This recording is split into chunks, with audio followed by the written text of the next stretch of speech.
The Galactic Council chamber resembled a massive amphitheater carved from living crystal, its translucent walls refracting starlight into countless rainbow patterns. Among the assembled alien dignitaries, each dressed in the muted grays and blues that had become the unofficial uniform of galactic politics, Senator Alexandra Sterling's red power suit blazed like a defiant flame. "The human appears to be malfunctioning," the hegemony's ambassador Thax commented, his secondary breathing vents fluttering in what passed for amusement among his species. "Its outer covering seems to be experiencing a chromatic episode." Alex smiled, the kind of smile that had made veteran Washington politicians check their bank accounts and call their lawyers. "Oh, this old thing." She smoothed an invisible wrinkle from her jacket. "It's a human custom, Ambassador. We dress for the job we intend to have, not the one we're told to accept." The chamber's automatic translator struggled with her tone, that uniquely human ability to make pleasantries sound like declarations of war. Several council members shifted uncomfortably in their gravity-adjusted seats. Thax's crystalline exoskeleton clicked as he raised himself to his full height. "Perhaps we should review why we're here. The hegemony has graciously offered to place Earth under its protection, given humanity's obvious."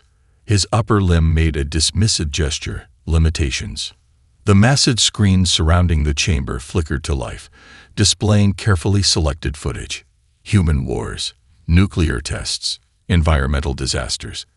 Kithax's voice took on the smug tone of a teacher correcting a particularly slow student. "How can a species that still destroys its own environment possibly be ready for full council membership?" Alex didn't flinch as images of Earth's bloodiest conflicts played around her. Instead, she pulled out her personal tablet, an action that caused several security drones to twitch nervously. "Fascinating presentation, Ambassador, but you've made a crucial mistake." Her fingers danced across the screen. "You're showing our failures without understanding what makes humans unique." The chamber's displays flickered, and suddenly new images appeared alongside the scenes of war. The first United Nations Assembly rising from the ashes of World War I, the International Space Station built by former enemies, nuclear treaties signed by bitter rivals. "After every war you've shown," Alex continued, her voice carrying to every corner of the chamber, "humanity didn't just rebuild. We grew stronger. We learned. The League of Nations failed, so we built the UN. The Great War taught us the cost of nationalism, so we created international law. We saw our planet dying, so we developed fusion power and atmospheric restoration technology." She stood, and despite Kithax towering over her, somehow she seemed to fill the room. "You show us burning our world. Look closer." The screens shifted to show vast green belts reclaiming former deserts, restored oceans teeming with life, cities powered by artificial suns. "We didn't just survive our mistakes, Ambassador. We learned from them. Can you say the same?" Kithax's exoskeleton flushed a dangerous shade of purple. "You dare?" "Oh, I dare." Alex's smile turned predatory. "In fact, let's talk about learning from mistakes. Would you like me to show the Council the current environmental readings from the hegemony's protected worlds? Or perhaps the economic data from your last 3 humanitarian interventions?" The chamber erupted in murmurs as Kithax's secondary breathing vents snapped shut, a clear sign of distress among his species. Several council members leaned forward, suddenly very interested in their data screens. "We are not here to discuss," Kithax began, but Alex cut him off with a laugh that contained not one trace of humor. "No, Ambassador, we're here because you thought Earth would be an easy target. A young species you could bully into submission with some scary videos and thinly veiled threats." She took a step forward, and to the astonishment of the Council, Kithax took a step back. "But let me be clear, humanity doesn't submit. We adapt. We evolve. And if you push us..." She let the silence stretch until every being in the chamber was hanging on her next words. "Well, let's just say that humanity has a lot of experience turning oppressors into footnotes in our history books." The Galactic Council chamber fell into absolute silence, In that moment, as ambassadors exchanged worried glances and Kithax's exoskeleton paled to a sickly beige, the galaxy got its first real glimpse of what humanity brought to the cosmic stage. Not just courage or technology, but an indomitable spirit forged in the fires of its own mistakes and tempered by an unflagging drive to do better. And watching from the shadows, certain members of the council began to wonder if perhaps the hegemony had finally bitten off more than it could chew. Deep within the Pentagon's newly established Xenopolitical wing, Alex Sterling stood before a holographic display that mapped hegemony fleet movements across 3 spiral arms of the galaxy. Red dots pulsed ominously, each representing a battle group moving with suspicious precision. "They're calling it a routine training exercise," General Martinez said, his weathered face illuminated by the blue glow of the hologram.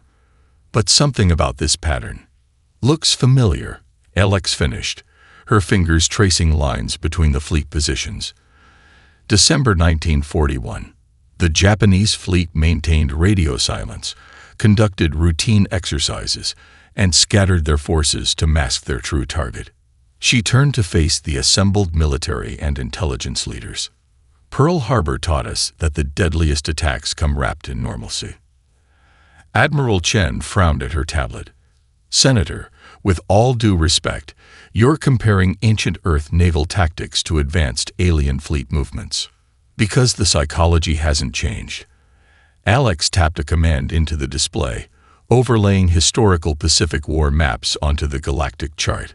The similarity in deployment patterns drew sharp inhales from several officers. "The hegemony thinks like Imperial Japan did. They believe they're superior. That one decisive strike will force us to submit. They're following the same playbook, just on a cosmic scale." "Then we should deploy the fleet tow," General Martinez began, but Alex cut him off with a raised hand. "No, that's exactly what they expect. They've studied our military responses, our defensive protocols." A smile played at the corners of her mouth. "But they've never dealt with a human political campaign." The room fell silent as Alex brought up another display, this one showing viewing statistics from across hegemony space. Their citizens consume entertainment through strictly controlled networks. Networks that, thanks to our tech sector's reverse engineering, have more holes than Swiss cheese. "You want to hack their TV?" Admiral Chen's skepticism was palpable. "I want to give them something they've never seen before." Alex's fingers flew across the controls, pulling up footage from Earth's political archives. Attack ads, reality TV exposes, viral campaigns. The hegemony's leadership has no defense against their own citizens, seeing how the elite really live. The president's face appeared on the main screen, joining the meeting remotely. "You're proposing psychological warfare through entertainment." "Mr. President, the hegemony's power relies on information control. Their citizens believe the leadership lives as they do, sacrifices as they do." Alex pulled up intercepted footage of hegemony leaders in their private estates, living in luxury while frontier worlds starved. "We don't need to convince their military. We need to show their people the truth." "And how exactly do we deliver this truth bomb?" General Martinez asked, leaning forward despite his skepticism. Alex's smile turned predatory. "Remember that trade agreement we signed last month? The one about cultural exchange technologies?" She brought up documentation showing thousands of entertainment tablets distributed across hegemony space. "We didn't just sell them devices. We sold them the first seeds of revolution." The president's eyes widened with understanding. "The backdoor protocols are already in place," Alex confirmed. "One command, and every tablet becomes a window into reality. Their citizens will see their leaders' private lives, their secret meetings, their true faces." She paused, letting the implications sink in. "And the best part? It'll all be packaged in the most addictive format humanity has ever created, scandal-driven reality TV." Admiral Chen shook her head slowly. "This is insane. You're planning to fight a potential invasion with entertainment." "No," Alex corrected. I'm planning to prevent an invasion by giving their citizens something more powerful than weapons. Perspective. She turned to the president. Sir, the hegemony expects us to react militarily. They've planned for it. What they haven't planned for is their own citizens questioning everything they've been told. The president was silent for a long moment, studying the fleet movements. Finally, he nodded. Do it, but be ready with conventional defenses if this goes sideways. Trust me, Alex said, already typing commands into her secure terminal. Once we introduce the hegemony to human-style political mudslinging, they won't know what hit them. She pressed the final key with flourish. Welcome to Operation Truth Bomb, ladies and gentlemen. Let's show the galaxy why Earth's most powerful weapons were never our guns. They were our stories. Across hegemony space, millions of entertainment tablets silently received their update, ready to shatter generations of carefully constructed propaganda with humanity's deadliest creation. Unfiltered truth wrapped in irresistible drama. Today on Lives of the Elite, what your hegemony leaders don't want you to see. The voiceover, perfectly translated into 12 major hegemony dialects, blasted across millions of entertainment tablets. The production quality was immaculate, mixing Earth's reality TV expertise with intercepted surveillance footage. Alex Sterling watched from her office as viewing numbers skyrocketed. They're trying to jam the signal, Lieutenant Garcia reported, monitoring communications traffic. But they can't keep up. The tablets are using peer-to-peer networking. Block one path, and the content finds 10 others. On screens across hegemony space, High Commander Vic Sithel's private life played out like a season finale of a scandal show. The fearsome leader, who preached sacrifice and austerity, was caught lounging in his orbital pleasure palace, feasting on delicacies from conquered worlds while his frontier colonies suffered food shortages. Remember, citizens, the narrator intoned dramatically, this is your resource allocation at work. How are the numbers looking? Alex asked, sipping her fourth coffee of the day. Astronomical. Garcia grinned. The hegemony's internal networks are burning up with shares and reactions. We've even got underground viewing parties starting in the corporate sectors. Alex smiled as she watched a particularly damning scene. Vic Sithel throwing away enough food to feed a colony, complaining about its temperature. Humanity's greatest weapon, making the powerful look ridiculous. The feed suddenly switched to security footage from a recent Hegemony Council meeting. The leaders, thinking themselves unobserved, joked about primitive species and their laughable rights.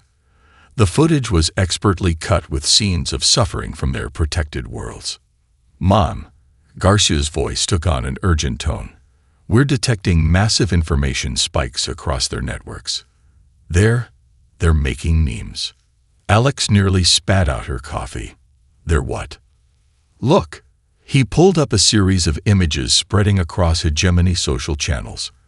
Their leaders' faces had been edited into humorous situations, their pompous speeches remixed into comedy clips.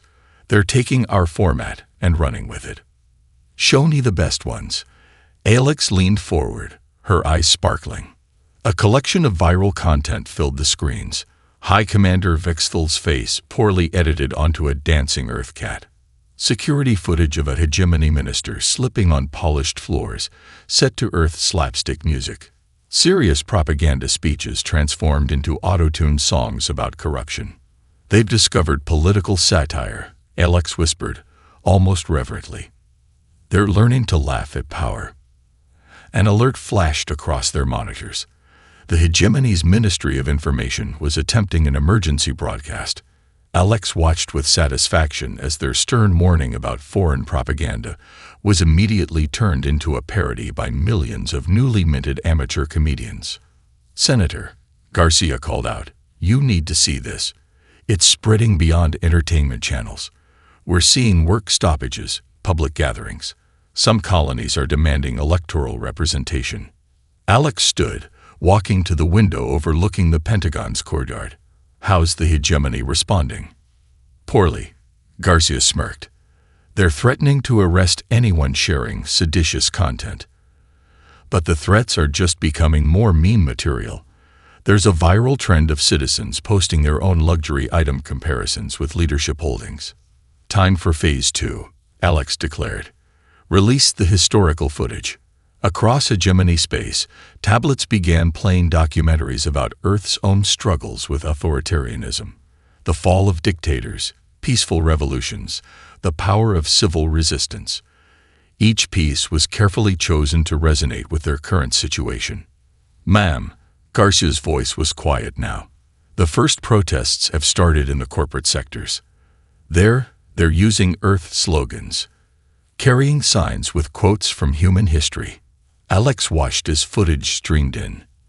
Hegemony citizens gathering in public spaces, sharing information tablet to tablet, laughing openly at their leaders' threats. The fear was breaking, replaced by something the hegemony had never managed to control: humor. Senator, a new voice called from the doorway. It was General Martinez. The hegemony fleet is increasing speed toward Earth.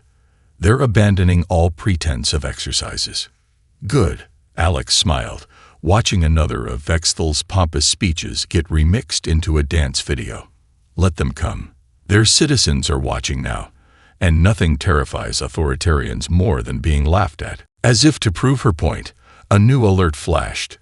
The first hegemony colony had formally demanded independence, their declaration peppered with Earth memes and political jokes. The revolution wouldn't just be televised. It would be liked, shared, and remixed across the stars. The first plasma bolt struck Earth's lunar base at 3:47 GMT. Within seconds, Alex Sterling's plan sprang into action. Live feeds are up. Lieutenant Garcia reported from the Emergency Command Center. All channels broadcasting. Instead of military responses or propaganda, the galaxy watched through millions of connected devices as human medical teams rushed toward the damaged sections of Luna Base Alpha. The footage was raw, unedited, and devastating in its humanity. Dr. Williams, you're heading into a radiating section, a voice called over the emergency channel. The camera followed Dr. Sarah Williams, her face streaked with sweat, as she ran toward a collapsed corridor. There are 12 Noraxian merchants trapped in there.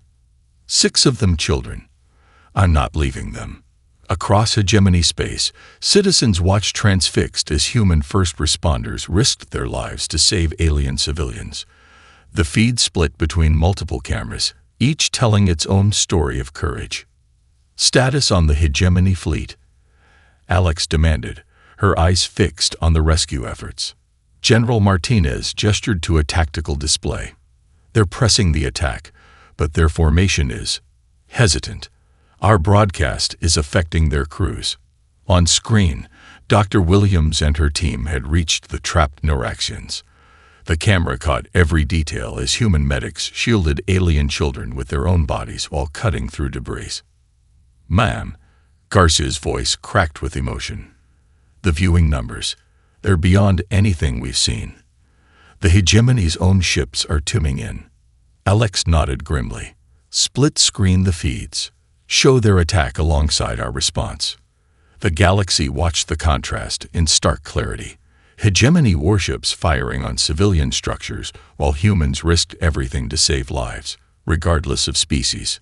This is Commander Vexthal, a harsh voice cut across all channels. These human broadcasts are propaganda. Disregard. He was cut off by Dr. Williams's voice, raw and emotional. Little one, keep holding my hand. That's it. We're getting you out. Your parents are right here. The camera showed her cradling a young Noraxian, its crystalline skin cracked from the attack, while she administered emergency care.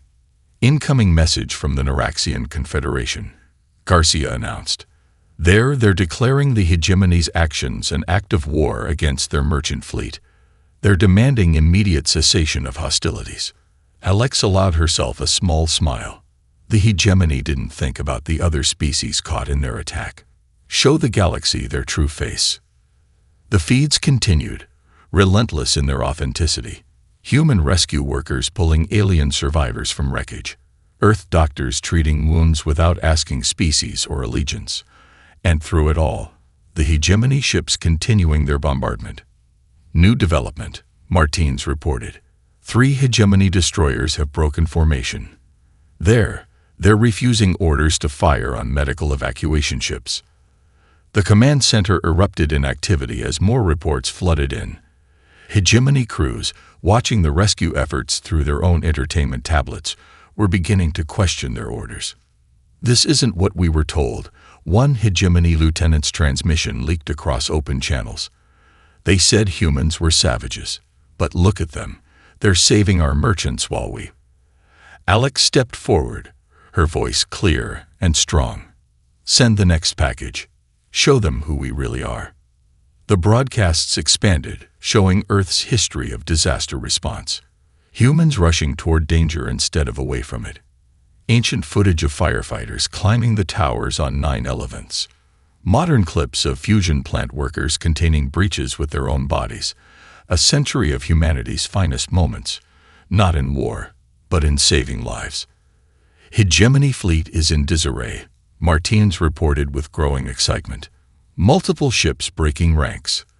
Their command structure is fragmenting. On the main screen, Dr. Williams emerged from the rubble, leading a group of survivors. Her spacesuit was torn, her oxygen critically low, but she had saved every single trapped merchant. As she finally accepted medical attention for herself, she looked directly at a camera. "We help everyone," she said simply.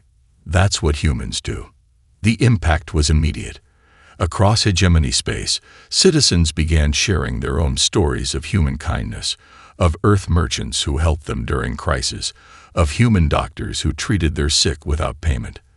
The narrative of savage humans crumbled in the face of undeniable truth. Alex watched as the mighty hegemony attack force dissolved into chaos, their own crews refusing to fire on people they'd just watched risk everything to save innocent lives. "Send word to all Earth forces," she ordered quietly. "Show mercy to any ship that stands down. Let's prove who we really are." The galaxy watched and finally understood. Humanity's greatest strength wasn't its ability to fight. It was its unshakable drive to protect and save, even at the cost of its own safety. The United Nations is now in session. The announcement echoed through the historic New York chamber, but today was different. Among the human delegates sat representatives from 24 alien species, their presence transforming the UN into something unprecedented. The first truly interstellar forum for civilian voices. Alex Sterling stood at the podium, her red suit now slightly wrinkled from days without rest. 3 days ago, the hegemony attacked Earth's lunar colony. They expected us to respond with military force. Instead, we showed the galaxy something they'd forgotten existed: the power of ordinary people united against tyranny. Holographic displays showed real-time feeds from across known space. Hegemony citizens protesting in their corporate sectors, merchant guilds declaring independence, and most surprisingly, dozens of hegemony warships now anchored in Earth orbit, their crews having chosen conscience over commands. What the hegemony never understood. Alex continued, her voice carrying to every corner of the chamber and across countless worlds via quantum broadcast, is that true power doesn't come from the top down. It rises from the bottom up. She gestured to a group of alien merchants, the same ones rescued from Luna Base. These brave individuals didn't just survive the attack.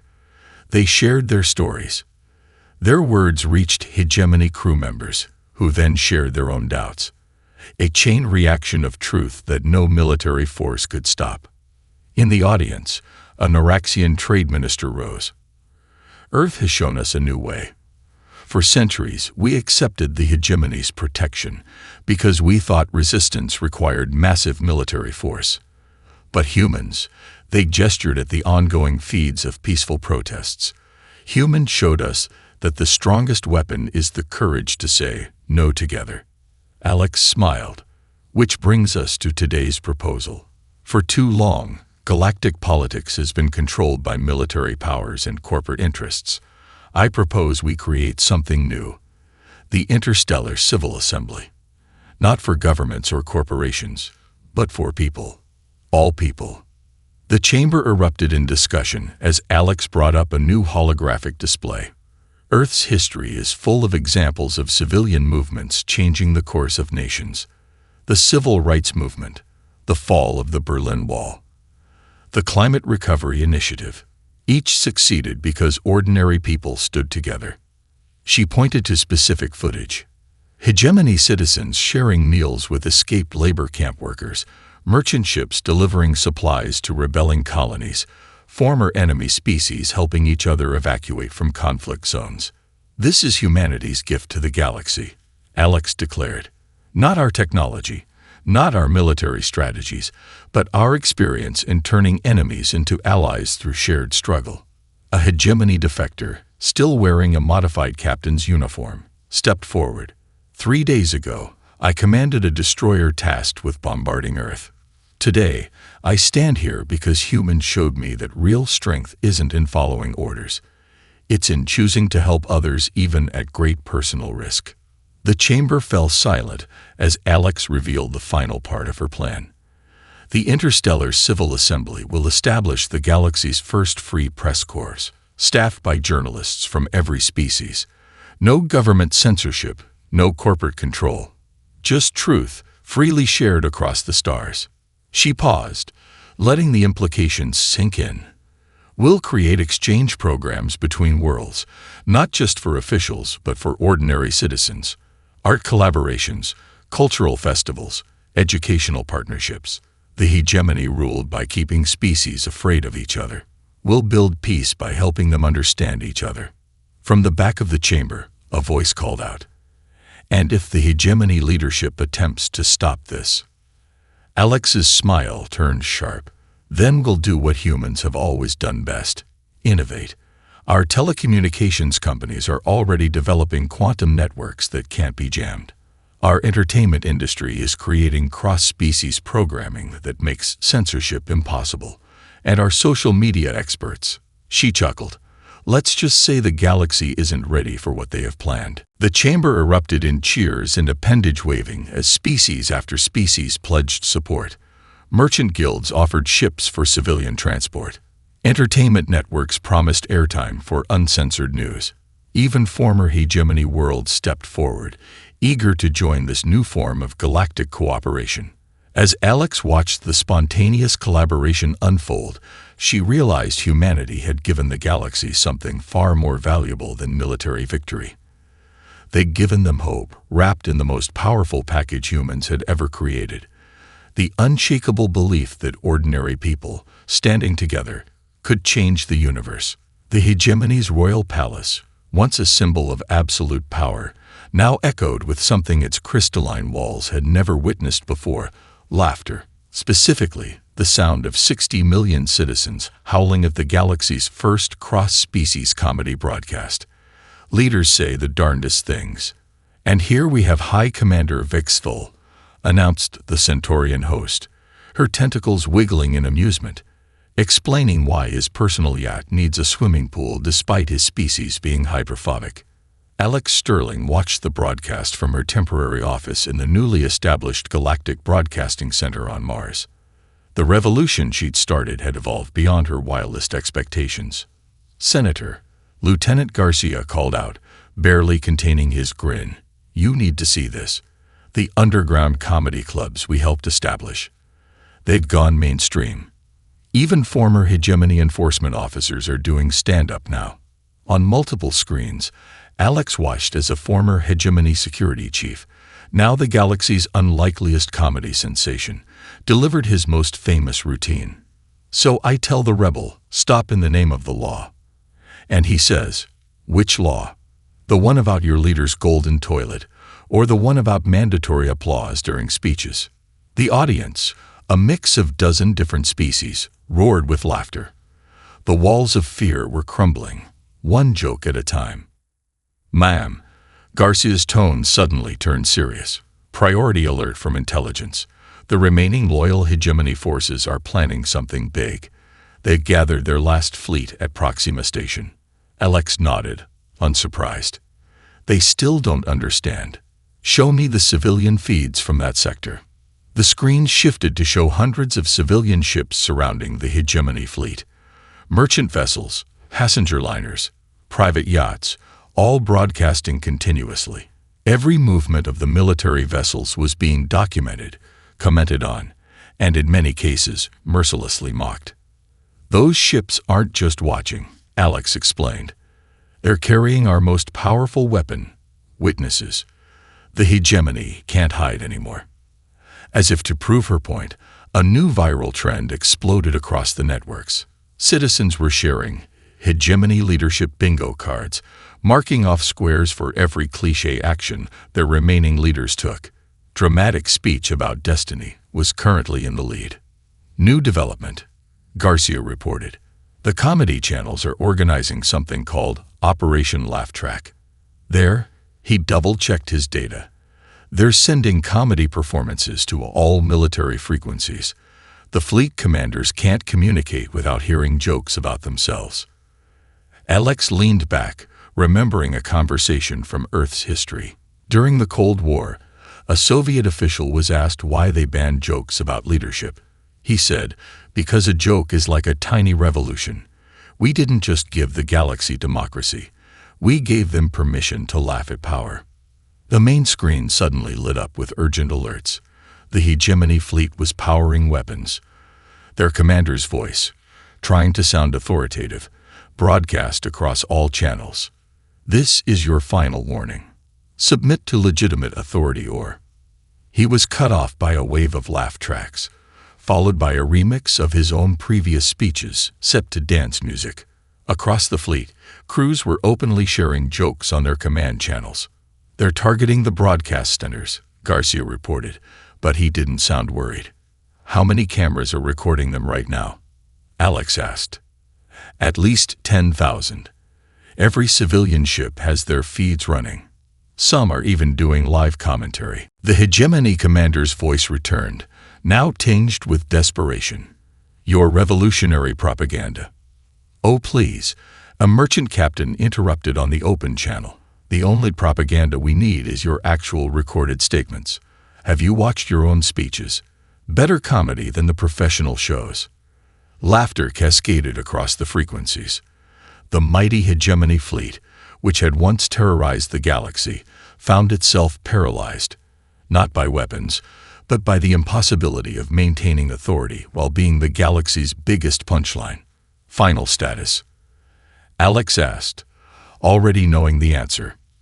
"The fleet is standing down," Garcia confirmed. "Their crews are." He chuckled, requesting to submit their own comedy routines to the networks. Alex smiled, watching as the last vestiges of the hegemony's power dissolved in a wave of irreverence and humor. They had expected to fight Earth's military might. Instead, they'd faced humanity's most infectious gift, the ability to laugh in the face of power until that power became absurd. The revolution wouldn't end with a bang, but with a galaxy-wide punchline. And somehow, that felt perfectly human. The hegemony's last desperate assault on Earth began not with a bang, but with an unprecedented quantum broadcast. As their doomsday fleet approached the solar system, every ship in their armada found their communications systems hijacked by a simple message: "Live from Earth, the final stand," unedited and uncensored. Alex Sterling stood in Earth's Combined Defense Command, watching as humanity's response unfolded. But instead of battle stations and combat alerts, the screen showed something very different: personal messages from every human ship and station in the defense fleet. "This is Captain Sarah Chen of the EDS Infinity." A young Asian woman spoke directly to camera, her crew visible behind her. "Mom, if you're watching, I left your favorite lasagna recipe in the kitchen drawer. Don't let David overcook it like last time." She smiled, tears in her eyes. "I love you all." "Ma'am," Lieutenant Garcia reported, "the hegemony fleet is receiving every transmission. They can't block it." Message after message played across the stars. A station commander reading a bedtime story to his children. A maintenance tech showing off her wife's pregnancy scan. a rookie pilot nervously joking about how his dad would kill him if he died before returning his borrowed car. "Hegemony vessels are slowing," General Martinez announced, his voice tight with emotion. "Their formation is becoming erratic." Alex nodded. They expected us to match their propaganda with our own. Instead, we're showing them who we really are. She turned to Garcia. "Send the next phase." The broadcast shifted. Now they showed the preparation for battle, but not in the way anyone expected. Human crews were helping alien refugees evacuate danger zones, sharing their own rations with displaced families. Medical ships were deploying, their crews swearing oaths to treat all casualties regardless of species or allegiance. "This is Chief Medical Officer Jackson," a gray-haired doctor announced while prepping his emergency bay. "To any hegemony ships receiving this, our beds are ready for your wounded. No questions asked. No allegiance required. That's a promise." The hegemony's command channel crackled to life. "This is psychological warfare. Maintain formation and..." They were interrupted by a young Earth ensign's message to her sister. "Hey Squirt, remember how you said my joining the Defense Force was stupid? Well, maybe it is, but someone's got to stand up for what's right. Water my plants if I don't make it, okay? And yes, you can have my game console." The authenticity was devastating. No propaganda, no stage heroics, just real people facing possible death with courage, humor, and unshakable humanity. "Multiple hegemony ships are breaking ranks," Martins reported, his tactical display showing the mighty fleet fragmenting. They're requesting to broadcast their own messages. The first hegemony defector's transmission brought the command center to silence. A young officer, verily equivalent to a human lieutenant, spoke with trembling voice notes. "My clutchmates in the home colony. I understand now. These humans, they're not the monsters we were told. They face death not with hatred, but with love for those they protect. I cannot fire upon such beings." More transmissions followed. Hegemony crew members sharing their own stories, their own doubts, their own families. The rigid military hierarchy crumbled in the face of simple, undeniable truth. They were all just people, trying to live, love, and do what's right. "Ma'am," Garcia's voice cracked with emotion, "the first hegemony destroyer is powering down weapons. Their captain is broadcasting. It's their own family messages." Alex watched as the mighty assault force transformed into something unprecedented, a gathering of individuals choosing conscience over commands. Ship after ship broke formation, their crews adding their voices to the symphony of personal messages streaming across space. The hegemony's supreme commander made one last attempt. Any ship surrendering will be marked as traitor's toe. He was cut off by his own crew broadcasting their personal messages home. "Send word to all Earth forces," Alex ordered quietly, watching the last vestiges of the hegemony's power structure dissolve in a flood of individual human connections. "Keep broadcasting. Keep showing them who we are. Sometimes the most powerful weapon isn't the ability to take life."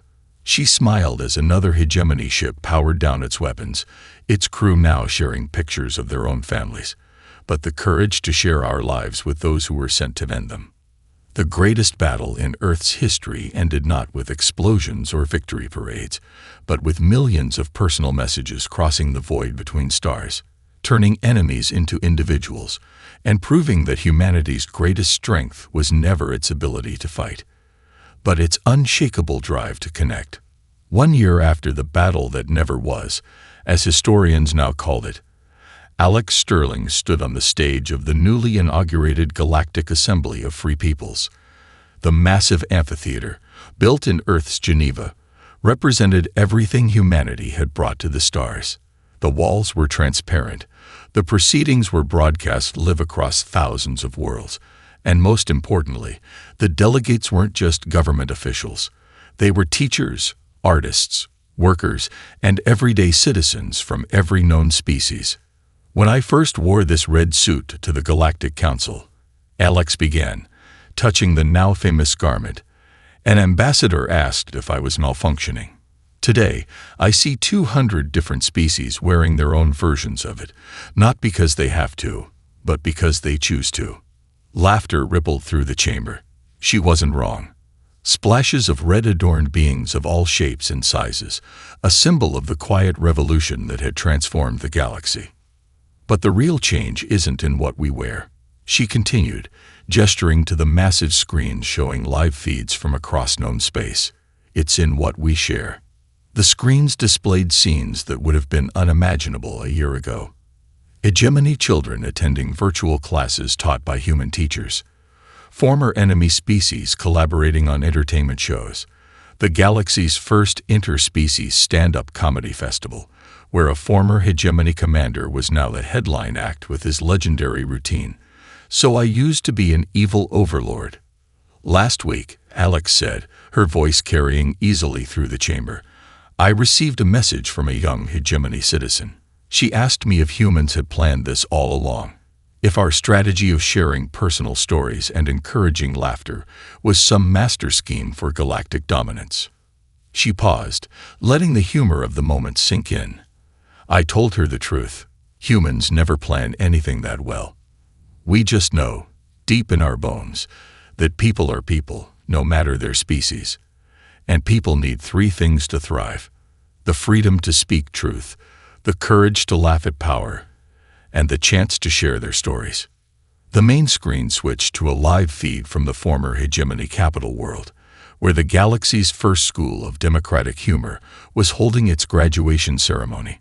Former security officers learned alongside former dissidents, all studying Earth's long history of using comedy to challenge authority. But our greatest achievement, Alex continued, isn't in what we've taught others. It's in what we've learned ourselves. She gestured to the diverse assembly. Looking around this room, I see not just allies or friends, but family.